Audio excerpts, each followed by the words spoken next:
2 criminals were recently caught here in this area, Nanaimo, at a, quote, safe injection site sanctioned by the federal government under the Controlled Drugs and Substances Act and often funded with your tax dollars.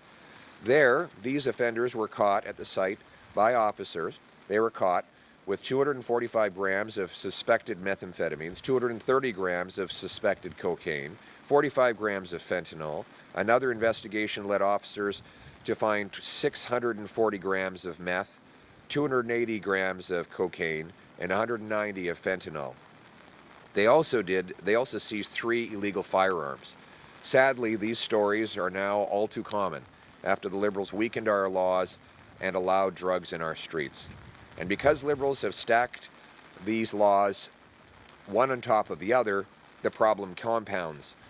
Electing the Carney Liberals will mean 4 more years of the same failed Liberal catch and release, soft on crime, hug-a-thug policies that got us into this mess.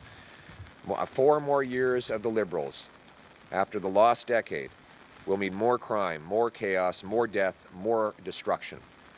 It's no secret that the Liberal drug policy has been a disaster, but they're doubling down. They have the same Liberal ministers, the same Liberal MPs, the same Liberal strategists, and the same Liberal policies of the last decade. In fact, they've gotten even more extreme.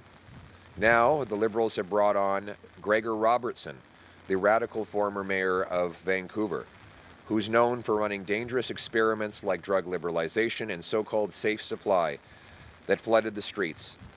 A recent study showed that these policies increased opioid hospitalizations by 58%. And the Vancouver police say that 50% of all the hydromorphone they recover is actually tax-funded drugs distributed by our very own government. It's nice to see the experts, so-called experts, finally acknowledging that they were wrong all along. But that does not mean the Liberals understand that.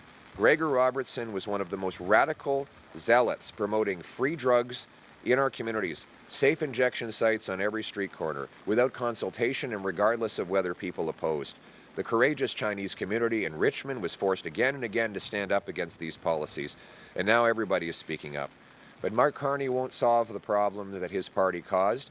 He said that fentanyl is not even a crisis in Canada. I don't know what world he lives on. How out of touch do you have to be to dismiss the idea of a fentanyl crisis?